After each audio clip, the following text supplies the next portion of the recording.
Ever wonder how the world got its rhythm, its swagger, its undeniable pulse? Right now, somewhere on a Tokyo subway, a teenager is probably lip-syncing a Beyoncé choreography on her phone.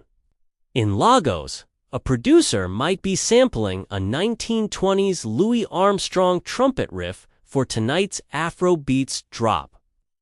And just yesterday, Paris Fashion Week opened with a show that was half Harlem ballroom, half 90s Atlanta street. 3 dots on the map, different places, but the same electrifying heartbeat. That pulse is Black culture, and it's long since stopped asking permission to enter the room. It simply remade the room in its own image. Today, we're unpacking exactly how that happened, how the rhythms, threads, and visions born from the African diaspora didn't just influence, but fundamentally rewired the global mainstream. No filler, no fluff, just receipts. We can't start in the spotlight, can we? We have to start in the hulls of slave ships, where talking drums were brutally banned. But polyrhythms, those intricate, layered beats, survived inside clapped hands and foot stomps. Imagine that resilience, forbidden drums, but not forgotten rhythms. Those ingenious survival techniques weren't just noise. They became spirituals, then powerful work songs. And eventually the blues music that didn't just express pain, it transformed it into a communal currency, a shared language of endurance.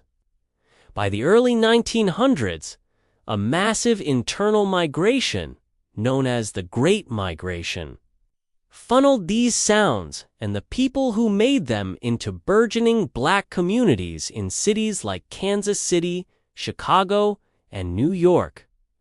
This movement sparked an explosion of creativity. Suddenly, the Harlem Renaissance kicked off. And for the very first time, America saw Black art not as some quaint folk curiosity, but as legitimate high culture. Writers like Langston Hughes penned poems that would one day be recited by students in Tokyo. Zora Neale Hurston captured the vibrant spirit of Black Southern life, giving voice to a world too long ignored. And then there was Josephine Baker, dancing in Paris, famously wearing nothing but bananas, conquering Europe with her sheer charisma and defiant joy. Chronology truly matters here. Long before the global charts, before the stadium tours, there was a community. Often under immense pressure, using creativity as its ultimate proof of humanity. That foundational spirit making something beautiful, something profoundly human, even when the house is on fire, that became the operating system for everything that followed. Let's run the numbers, shall we? Afrobeats, a genre rooted deeply in West African rhythms. Up, a staggering 13 billion streams on Spotify in 2022. That's more than K-pop and country music combined.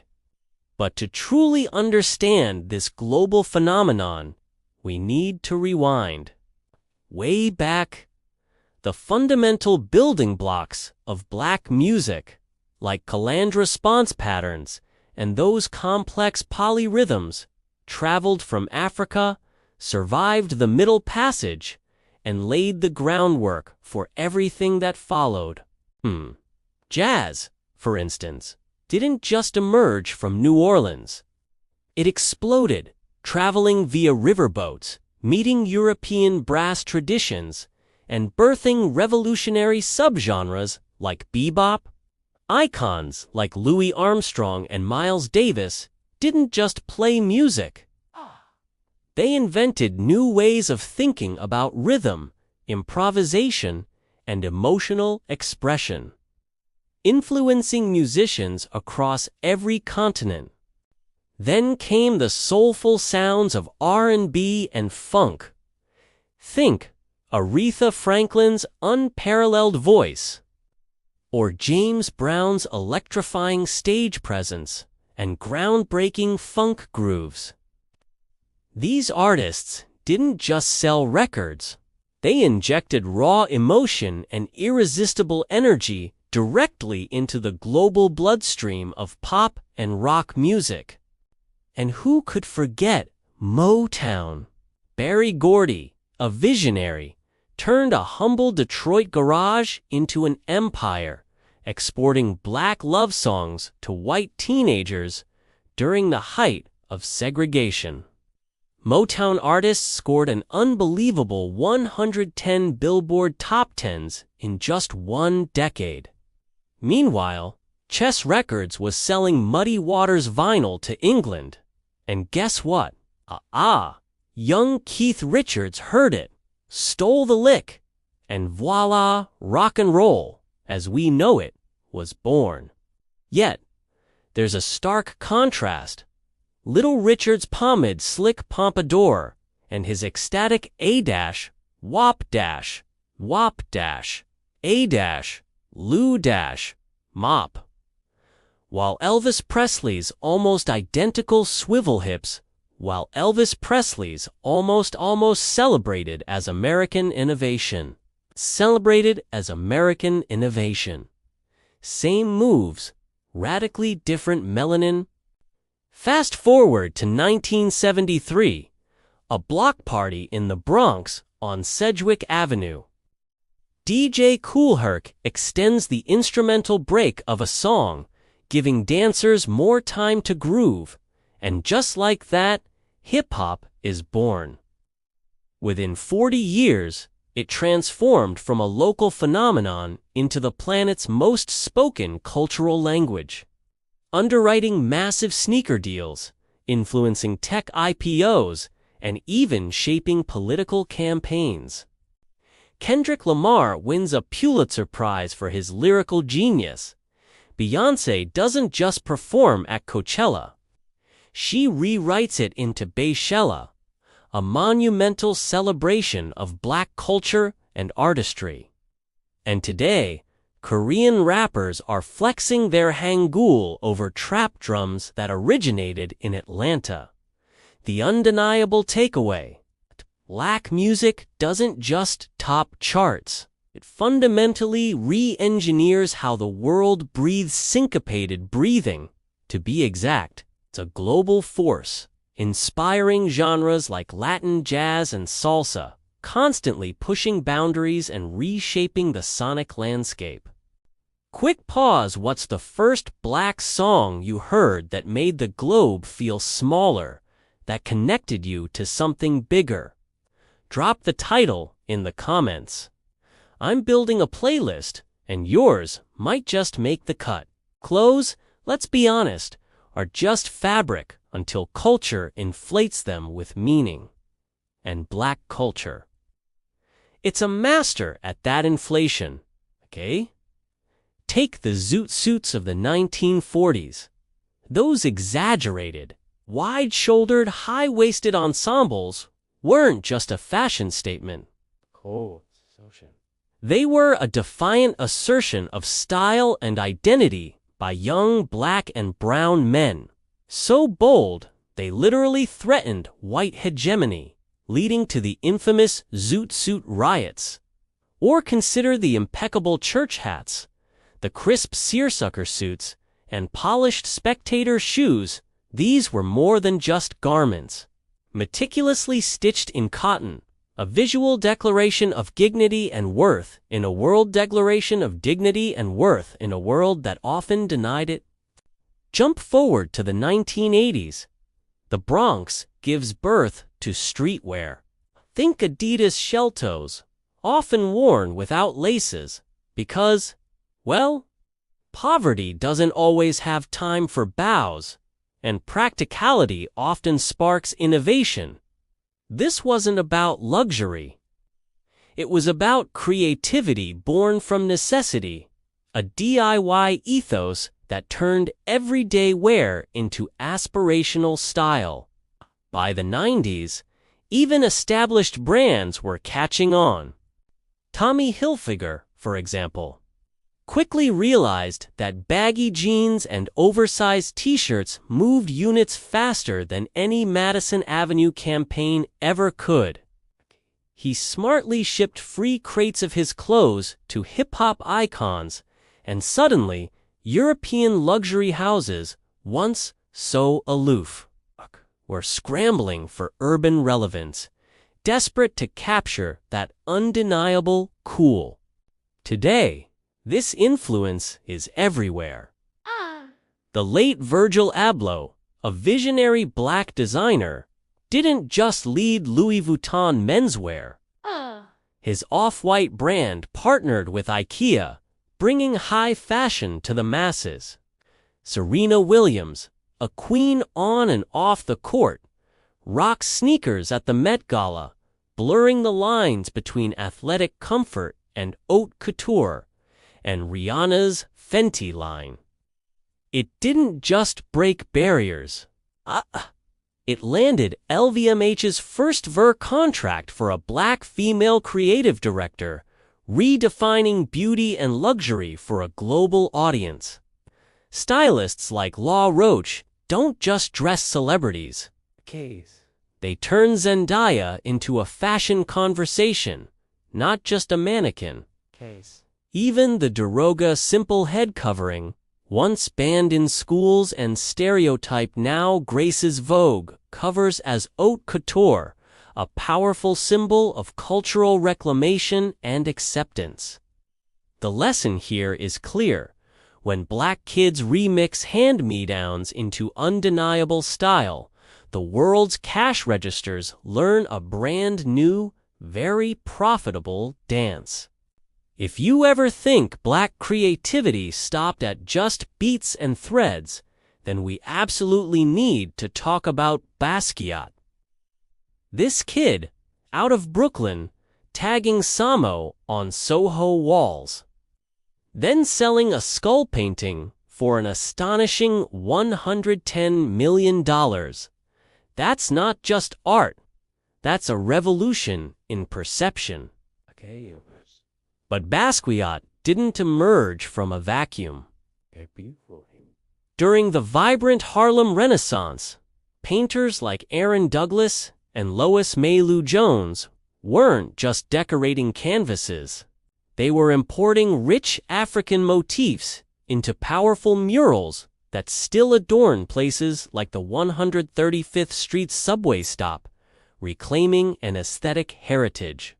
Later, during the politically charged Black Arts Movement, Emory Douglas's graphics for the Black Panther newspaper turned protest into an art form, a masterclass in visual activism. Fast forward to today. Keyhine Wiley restages old master portraits, but his subjects aren't European aristocrats. They're Harlem youth in roca wear, bringing a new, powerful narrative to historical art.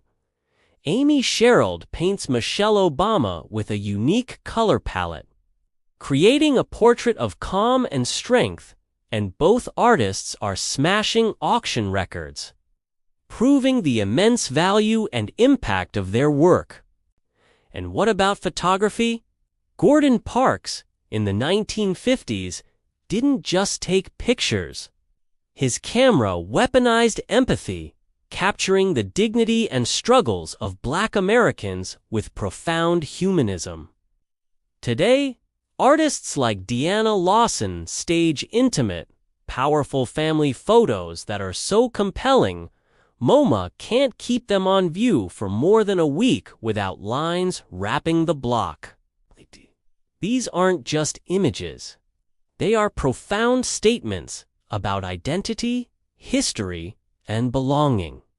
Then there's Afrofuturism. Think Sun Ra's cosmic jazz, Janelle Monáe's android aesthetic, or the visual spectacle of Black Panther This isn't just science fiction. It's a powerful cultural movement that gives NASA aesthetics a profound remix, declaring, "We were always headed to the stars. We just left from the back door." It reclaims narrative, imagines black futures, and challenges the very idea of who gets to dream big. The consistent thread through all this art. Each image, each stroke, each frame insists on black life not merely as a story of struggle, but as a vast, complex, and infinite cosmos. Let's be blunt. Culture is currency, and historically, the accounting has been terrible. We've seen it time and again. Elvis, the Rolling Stones, and more recently, countless TikTok stars rake in millions, sometimes billions, off dances, sounds, and styles created by black teens and artists who rarely see any residuals. It's why the phrase black culture is popular.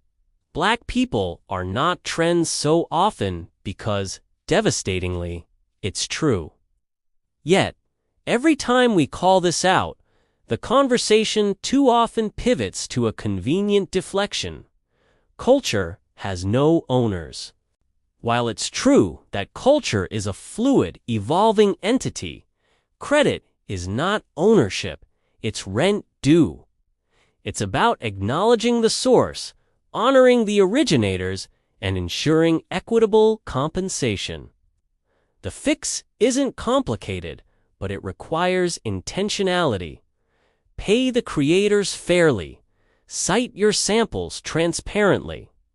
Hire the stylists and creative minds behind the trends, and keep those receipts.